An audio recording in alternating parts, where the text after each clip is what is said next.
What's going on, friends? Heat on a Harley-Davidson motorcycle is an absolute given the nature of the air-cooled engine. But does actually adding performance parts, does this actually increase the heat on the engine itself? We all want more power out of our Harley-Davidson motorcycles, whether we're running an Evo, a twin cam, or a Milwaukee 8. We want to hop them up, we want to put big bore kits in, we want to put cams, exhaust, air cleaners. We all want to get the absolute most bang for our buck and the most power out of these bikes that we can possibly get. But does doing all this stuff, is the heat really going to become a factor on the engine? We've looked at a lot of ways to cool off your Harley-Davidson motorcycle through synthetic oils, oil coolers, adding fans to the bike, and don't get me wrong, none of these are a bad idea, especially when you're increasing performance. Now with a Harley-Davidson motorcycle being air-cooled, obviously we are going to have to expect some degree of heat being felt coming off the engine. And there's a lot of factors to this. Your riding habits, the weather conditions, not to mention just where you're riding if you're sitting in traffic or if you're running down the open road. Now, you might be surprised to know that some of the hottest running Harley-Davidson motorcycles out there are actually the bone stock ones right off the showroom floor. Guys, please don't forget, if you enjoyed today's video, don't forget to hit that like button and consider subscribing to the channel if you haven't done so already. Stock Harley-Davidsons have always run hot, even brand new right off the showroom floor, this including the carbureted Evos and the carbureted twin cams from back in the day. Now these bikes ran, but obviously not as good as they possibly could, being jetted so lean. So back in the day, a lot of times dealers, just because it was so quick and easy to do on a Harley, they would go ahead and rejet brand new motorcycles, rich them up a little bit, get them running better, get them running a little cooler, and put them out on the showroom floor. So when you came in to buy one, in a lot of cases, you really didn't even know the difference that the factory jetting had actually been changed and richened up a little bit. Now years ago, even on the days of the Evo and on some of the twin cams, fuel injection was considered kind of a premium option. Now the fuel injection more precisely meters the fuel. So even with a carburetor, even if it was still jetted very lean, they still ran a little cooler than the fuel injected bikes because carburation, the fuel just isn't as precisely metered as it is with fuel injection. Now some of you may recall the fuel injected Evos and some of the early fuel injected twin cams. These bikes actually ran hotter than the carbureted models. But then again, fuel injection wasn't exactly 100% of the issue. Now this didn't become widely talked about until 2007 when all Harley-Davidson models switched to fuel injection and the carburetor went away. As before that, fuel injection was never standard, it was always considered a premium option and limited to only certain models.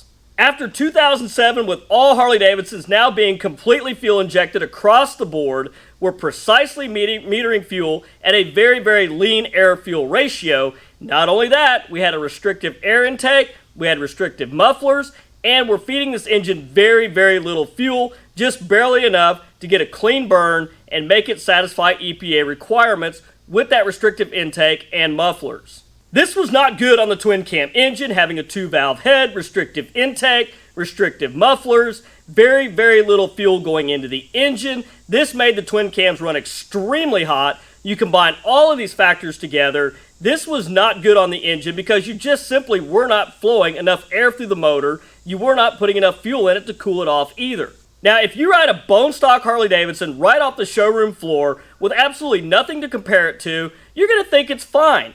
But take that exact same Harley-Davidson with no other changes made other than putting a DynoJet Power Vision on it or a Fuel Pack 3 or Fuel Pack 4 now from Vance & Hines and do an improved stock tune, which is basically an improved, richer tune that is designed to work with the stock air intake and the stock mufflers, you're going to notice an absolute world of difference. The first thing that you're going to notice is how much more responsive the motorcycle is. The second thing you're going to notice is the increased horsepower and torque. And the third thing that I guarantee you will notice how much cooler the motorcycle runs with nothing more than just an improved stock tune, putting some more fuel into the bike. You can add all the cooling options in the world you want. Oil coolers, dual oil coolers. You can put fans on them, cooling collars over the oil filter. You can do all this, but the only thing that you're doing is compensating for a lack of fuel going to the motor when the engine is not properly fueled and you're running these lean EPA required tunes.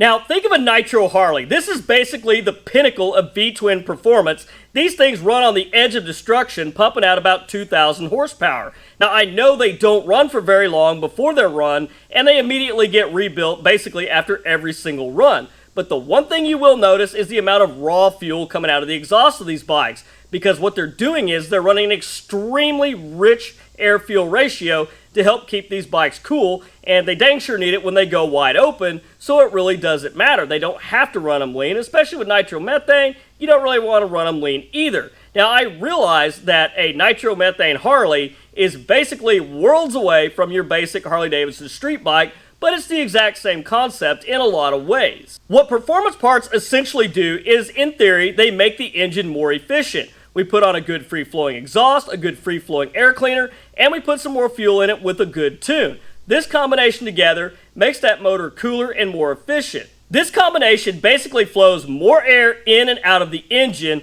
not to mention using a non-EPA compliant tune, using one that's actually designed to put some fuel into the motorcycle and get it cooled down, get it properly fueled for the combination of air intake and exhaust that you're running. This makes it more efficient, and the engine runs even cooler while getting more horsepower and torque. This same concept is no different if you go out with higher compression, a big bore kit, ported free-flowing heads, air intake, full exhaust system. If it's properly fueled, you will not actually be increasing the amount of heat output from the engine. You're actually flowing more air and fuel for the bike, and with that proper tune, you're matching all that, which will help keep the temperatures down on the motorcycle. You take an engine that you would think would run normally stupid hot, let's say the Screamin Eagle 120R, twin cam, 2-valve head. This thing can lay down 130 horsepower and roughly 135 foot-pounds of torque, no problem whatsoever. But you would think, being a twin cam with those big inches, that big cam, the compression those things run, it's got to run hot, right? Well, not necessarily if it is properly fueled. You have the right tune on that to match the air intake and the exhaust with enough fuel going into it. That engine will actually run cooler than a bone stock Harley-Davidson right off the showroom floor. Well, at least a twin cam anyhow. Now, that's not to say an engine like that would not benefit from having an oil cooler or maybe even a set of fans, because the cooler you can make the engine with proper fueling, the more horsepower you're going to make even on the hottest of days. The cooler you keep the engine, the more better the engine life, and also the more horsepower and torque you're going to get on a consistent basis, because as an air-cooled engine heats up, the hotter it gets, the less horsepower and torque it's going to make. Proper tuning is the absolute best way to cool down your motorcycle no matter what performance setup you're running. Canned tunes are great. Those are the tunes that come on your tuner, like your Power Vision or your Vance & Hines fuel pack.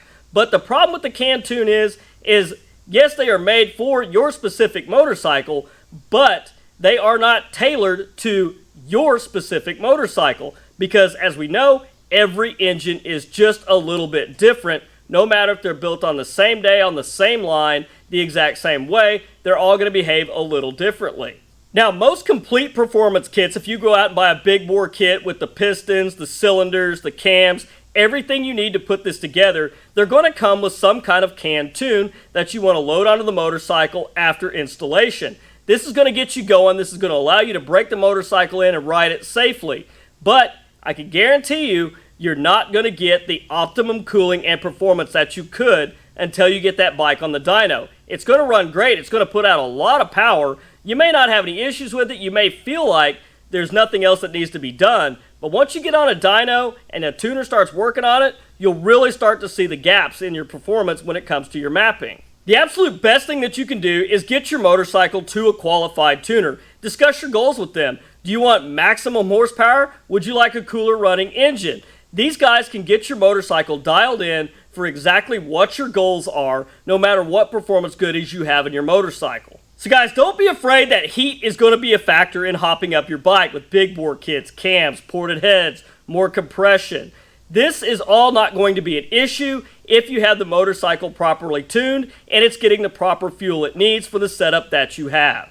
With a proper tune and proper fueling, that motorcycle is not going to run any hotter than the bone stock bike on the showroom floor. Just like the heat coming off the motor on a stock motorcycle is dependent on the weather and your riding habits, remember, there is no replacement for an oil cooler, maybe even a set of fans, especially on a performance engine, because the cooler you can run the engine, the more horsepower and torque you're going to get on a consistent basis. Guys, let me know in the comments what you guys have done out there. If you hopped up your motorcycle, have you noticed any increases in heat? Or did you notice a decrease in heat and a better running, smoother running engine after you went, got it on a dyno, and got it properly tuned? Let me know in the comments what you guys' experiences are. But anyhow, guys, that's all I've got for you this week. Just remember, proper fueling, proper tuning, that's going to make all the difference no matter how many cubic inches you're running on your motorcycle. But guys, don't forget, if you enjoyed the video, don't forget to hit that like button and consider subscribing to the channel if you haven't done so already. Till next week, you guys stay safe on the streets, ride smart, dodge those cars.